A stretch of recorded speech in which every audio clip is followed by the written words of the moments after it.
कांग्रेस को चूंकि नरेंद्र मोदी को रोकने का कोई मुकम्मल रास्ता दिख नहीं रहा, तो हर बार वो उसी टहनी को काटने लग जाती है जिस पर वो बैठी होती है। और इस बार भी बाबा साहब अंबेडकर का एक स्वनिर्मित मुद्दा उठाकर कांग्रेस ने कांड ही किया है। आज पाठशाला में आपको कांग्रेस ने जिस तरह का अपमान अंबेडकर का किया है, उसके अनसुने किस्से सुनाऊंगा तो कांग्रेस तो छोड़िए, आपके कान से भी धुआं फेंक देगा बॉस, कि ये लोग किस मुंह से बाबा साहब अंबेडकर की बात करते हैं। लेकिन पहले यह समझ लीजिए कि ऐसा किया क्या है कांग्रेस एंड इकोसिस्टम ने कि मोदी शाह दोनों आज फुल फायर मोड में थे। जैसे लोकसभा चुनाव में अमित शाह का एक एडिटेड वीडियो नहीं फैलाया गया था कि संविधान खत्म कर देंगे, आरक्षण खत्म कर देंगे, वैसे ही अब अमित शाह की अंबेडकर पर कही गई एक बात को आधा अधूरा काट कर दिखाया जा रहा है और बवाल मचाया जा रहा है। जबकि ऐसी कोई बात अमित शाह ने नहीं कही कि इतना बवाल मच जाए। अमित शाह ने तो अंबेडकर की बात करके कांग्रेस की पोल पट्टी खोली थी कि अंबेडकर का नाम लेने वाली कांग्रेस ने खुद अंबेडकर के साथ क्या क्या किया है। लेकिन अमित शाह की एक बात पकड़कर राज्यसभा में उनके कल के भाषण के एक छोटे से हिस्से, मात्र 12 सेकंड के वीडियो को वायरल करके कांग्रेस और इकोसिस्टम, पूरा इंडी गठबंधन सब मिलकर बेवजह हंगामा कर रहे हैं। अच्छा, एक कमाल की बात देखिए, एक तो फेक न्यूज फैला रहे हैं, ऊपर से अमित शाह का इस्तीफा भी मांग रहे हैं कि अमित शाह ने बाबा साहब का अपमान कर दिया, इस्तीफा दीजिए। नरेंद्र मोदी पर दबाव बना रहे हैं कि अमित शाह को मोदी तुरंत हटा दें कैबिनेट से। लेकिन मोदी शाह लोकसभा चुनाव से सबक ले चुके हैं कि एक झूठा नैरेटिव क्या से क्या कर सकता है, और इसलिए मोदी शाह की पूरी टीम आज मैदान में उतर गई झूठे नैरेटिव को पंचर कर। अमित शाह ने तो बकायदा प्रेस कॉन्फ्रेंस तक कर दी। प्रधानमंत्री नरेंद्र मोदी ने ट्वीट कर कहा कि ये लोग झूठ फैला रहे हैं। आज आपको वर्तमान से लेकर इतिहास तक का ऐसा चैप्टर दिखाऊंगा जो आपको कहीं नहीं मिलेगा। हम जो पाठशाला में इतनी डिटेल्ड रिसर्च लाते हैं वो आपको कहीं नहीं मिलेगी बॉस। लेकिन पहले अमित शाह का 12 सेकंड का वो वायरल वीडियो देख लीजिए जिसको लेकर इतना बवाल कट रहा है, फिर इस वीडियो का पूरा सच भी दिखाऊंगा। अभी एक फैशन हो गया है, अंबेडकर अंबेडकर अंबेडकर अंबेडकर अंबेडकर अंबेडकर। इतना नाम अगर भगवान का लेते तो 7 जन्मों तक स्वर्ग मिल जाता। इसी 12 सेकंड की क्लिप को लेकर कांग्रेस और पूरा इंडी गठबंधन उड़ गया, आसमान सिर पर उठा लिया कि बाबा साहब का अपमान कर दिया अमित शाह ने। संसद चलने नहीं दी, सड़क पर हंगामा किया, देश भर में जगह जगह प्रदर्शन कर दिया, गृह मंत्री का इस्तीफा मांग लिया, अमित शाह से माफी की मांग की, देश में आग लगाने तक की धमकी दे दी। आप देखिए कैसे आज दिन भर विपक्ष ने संसद से लेकर सड़क तक क्या हंगामा किया। राहुल गांधी, प्रियंका वाड्रा, ममता बनर्जी, अखिलेश यादव, उद्धव ठाकरे, सबने एक साथ हमला बोल दिया। एक बार जरा उसकी झलक देखिए दिन भर हंगामा और बयानबाजी की, फिर आपको फैक्ट्स बता दूं।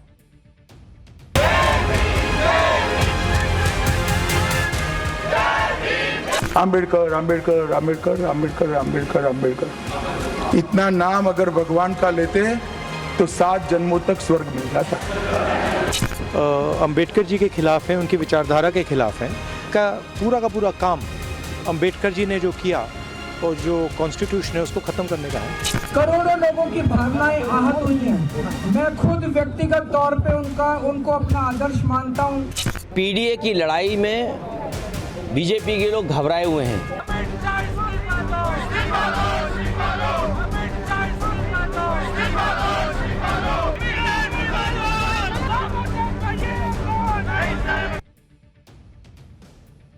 एक तो आधा अधूरा वीडियो फैला रहे हैं, वो भी जानबूझकर, ऊपर से हंगामा भी कर रहे हैं, इस्तीफा भी मांग रहे हैं, आग लगाने की धमकी भी दे रहे हैं। गजब ही चल रहा है भाई। जबकि सब जानते हैं कि अमित शाह ने ऐसी कोई बात नहीं कही। जो खड़गे आग लगाने की बात कर रहे हैं उनके सामने ही पूरी कांग्रेस और इंडी गठबंधन के सामने ही अमित शाह ने राज्यसभा में भाषण दिया था। तब आपने हंगामा क्यों नहीं किया? जब आपको अमित शाह की बात पर इतना गुस्सा आया, इतना आप लोग अंदर से हर्ट हो गए, तो जब अमित शाह ने संसद में यह कहा तब बवाल क्यों नहीं काटे? बाद में क्लिप काटा और उसके बाद बवाल काटना शुरू किया। आज छोटी क्लिप वायरल करके देश में आग लगाना चाहते हैं ये लोग। आपको पूरी सच्चाई भी देखनी चाहिए, अमित शाह का पूरा वीडियो भी देखना चाहिए। इस वीडियो को सुनकर कोई भी बता देगा कि इसमें कहीं अंबेडकर का अपमान नहीं हो रहा है, बल्कि अमित शाह तो कांग्रेस की पोल खोल रहे थे कि इतना अंबेडकर का नाम लेते हैं, अंबेडकर को मन में भी तो बसाइए, उनको आत्मसात भी तो कीजिए। देखिए संसद में क्या हुआ था, असली सच्चाई क्या है, क्योंकि वहां जो हुआ उसके बाद उनको भी नहीं लगा कि संसद में हंगामा करना चाहिए, तभी ना संसद में हंगामा नहीं किए। बाद में 12 सेकंड के क्लिप पे हंगामा कर रहे हैं। संसद में अमित शाह का पूरा बयान सुन लीजिए एक बार, फिर प्रेस कॉन्फ्रेंस में क्या हुआ है वो भी दिखाता हूं। अभी एक फैशन हो गया है, आम्बेडकर आम्बेडकर आम्बेडकर आम्बेडकर आम्बेडकर आम्बेडकर। इतना नाम अगर भगवान का लेते तो 7 जन्मों तक स्वर्ग मिल जाता। मान्यवर, अभी एक फैशन हो गया है, अभी एक फैशन हो गया है, आम्बेडकर आम्बेडकर आम्बेडकर आम्बेडकर आम्बेडकर आम्बेडकर। इतना नाम अगर भगवान का लेते तो 7 जन्मों तक स्वर्ग मिल जाता। तो अच्छी बात है ना, ना सुनिए तो, सुनिए ना, आप सुनिए ना, मैं बताता हूं। हमें तो आनंद है कि आम्बेडकर का नाम लेते हैं। आम्बेडकर का नाम अभी 100 बार ज्यादा लो, परंतु साच अर्थ में आम्बेडकर जी के प्रति आपका भाव क्या है ये मैं बताता हूं। मान्यवर, आम्बेडकर जी को देश की पहली कैबिनेट से इस्तीफा क्यों दे दिया? आम्बेडकर जी ने कई बार कहा कि अनुसूचित जातियों और जनजातियों से हुए व्यवहार से मैं असंतुष्ट हूं, सरकार की विदेश नीति से मैं असहमत हूं और आर्टिकल 370 से मैं असहमत हूं। इसलिए वो छोड़ना चाहते थे, उनको आश्वासन दिया गया, आश्वासन पूरा नहीं हुआ, उन्होंने इग्नोरेंस के चलते इस्तीफा दे दिया। और एक श्री BC रॉय ने पत्र लिखा कि आम्बेडकर और राजाजी जैसे 2 महानुभाव मंत्रिमंडल छोड़ेंगे तो क्या होगा। तो नेहरू जी ने उनको जवाब में लिखा है, राजाजी के जाने से तो थोड़ा बहुत नुकसान होगा, आम्बेडकर के जाने से मंत्रिमंडल कमजोर नहीं होता है। मान्यवर, ये विचार जो खड़गे जी कह रहे हैं ना, क्या आपत्ति है? जिसका विरोध करते हो उसका वोट के लिए नाम देना है, कितना उचित है? क्योंकि अब आम्बेडकर जी को मानने वाले पर्याप्त संख्या में आ गए हैं, इसलिए आप आम्बेडकर आम्बेडकर कर रहे हो। अब आपको समझ में आया कि क्यों 12 सेकंड का क्लिप काटकर हंगामा किया जा रहा है?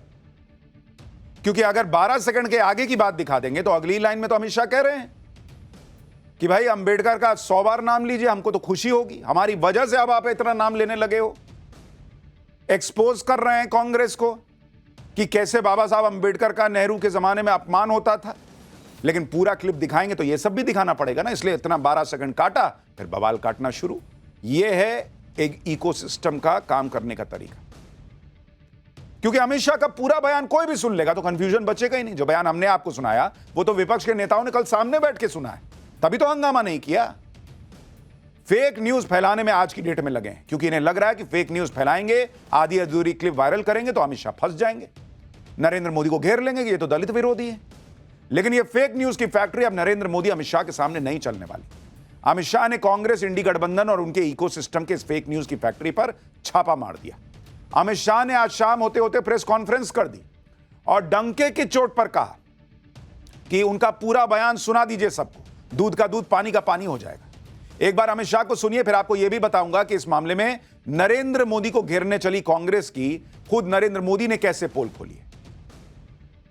उन्होंने मेरे बयान को तोड़ मरोड़ कर आधा ही दिखाकर जनता के सामने रखना और भ्रांति फैलाने का प्रयास किया है। कृपया मेरा पूरा बयान आप सभी लोग जनता तक पहुंचाइए तो दूध का दूध और पानी का पानी हो जाएगा। मैं उस पार्टी से आता हूं, उस संस्कृति से आता हूं जो स्वप्न में भी बाबा साहब के विचारों का या बाबा साहब के स्वयं का अपमान नहीं कर सकते। नहीं सिर्फ मुझ पर नहीं, कई बार प्रधानमंत्री जी के लिए भी इस प्रकार के प्रयास किए, चुनाव के वक्त मेरे लिए भी किया था, फिर से एक बार कर रहे हैं, मगर मैं इसीलिए आज आप सबके सामने आया हूं। अमित शाह के साथ कांग्रेस ने लोकसभा चुनाव में भी यही किया था। उनकी एडिटेड क्लिप वायरल करवाई थी या हुई थी, जिस पर एक्शन भी हुआ। कांग्रेस के मुंह में वहां से झूठ फैलाने का जो खून लगा, उसमें अब वो अमित शाह के खिलाफ नया झूठ फैला रहे हैं। आप देखिए आज दिन भर कांग्रेस और इंडी गठबंधन ने कैसे हंगामा किया। अच्छा, इनसे कोई नहीं पूछेगा कि यह हंगामा कल क्यों नहीं किए जब संसद में बोला गया था। संसद में कांग्रेस और इंडी गठबंधन के सांसदों ने बाबा साहब अंबेडकर की तस्वीर हाथ में लेकर प्रदर्शन किया। इसी तरह सड़क पर हंगामा हुआ। कांग्रेस कार्यकर्ताओं ने अमित शाह के आवास के बाहर प्रदर्शन किया, अमित शाह के खिलाफ नारेबाजी की। संसद के बाहर कांग्रेस अध्यक्ष मल्लिकार्जुन खड़गे तो देश में आग लगाने जैसी बातें करने लगे। सुनिए एक बार खड़गे और राहुल गांधी क्या कह रहे हैं, फिर आपको बताऊंगा कि शाह पर मचे बवाल के बीच अरविंद केजरीवाल भी कैसे अपना मौका तलाशने लगे। वो बाबा साहब अंबेडकर के संविधान को रेस्पेक्ट नहीं देना चाहते हैं। All the parties demand his resignation and he should apologise to the country. और इस ढंग से अगर वो बात करते रहेंगे, सारे हिंदुस्तान में आग लगेगी कि बाबा साहब अंबेडकर का अपमान कोई सहन नहीं करेगा। कॉन्स्टिट्यूशन के खिलाफ है ये। इन्होंने कहा, ये पहले ही कह रहे थे कि कॉन्स्टिट्यूशन को हम चेंज करेंगे, ये इसके खिलाफ हैं। अंबेडकर जी के खिलाफ हैं, उनकी विचारधारा के खिलाफ हैं। इनका पूरा काम अंबेडकर जी ने जो किया और जो कॉन्स्टिट्यूशन है उसको खत्म करने का है। तो सब पूरा देश जानता है। ये सारी बातें जो खड़गे से लेकर राहुल गांधी कह रहे हैं सब सुन लीजिए, एक पर्ची में लिख के इधर दाहिने साइड के पॉकेट में रख लीजिए, क्योंकि अभी मैं कांग्रेस का इतिहास खोलूंगा ना। इन लोगों ने अंबेडकर के जीते जी मरने के बाद, अंबेडकर के साथ, अंबेडकर के जीते जी और अंबेडकर के जाने के बाद उनके परिवार के साथ क्या क्या हुआ है ना, आज आपको इतिहास बताऊंगा, आप हैरान रह जाएंगे। अमित शाह की 12 सेकंड की क्लिप को लेकर अरविंद केजरीवाल ने भी बीजेपी को घेरने की कोशिश की। अरविंद केजरीवाल ने सोशल मीडिया पर पोस्ट किया और लिखा कि माननीय नीतीश जी और चंद्रबाबू नायडू जी से देश की जनता पूछना चाहती है कि आप अमित शाह जी द्वारा किए गए बाबा साहब के अपमान का समर्थन करते हैं। इस मुद्दे पर आज अरविंद केजरीवाल सड़क पर भी उतर गए।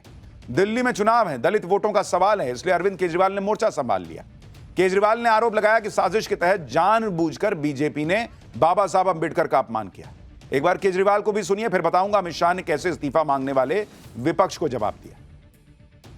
जिस तरह से उन्होंने, अमित शाह जी ने बाबा साहब अंबेडकर का अपमान किया, करोड़ों लोगों की भावनाएं आहत हुई हैं।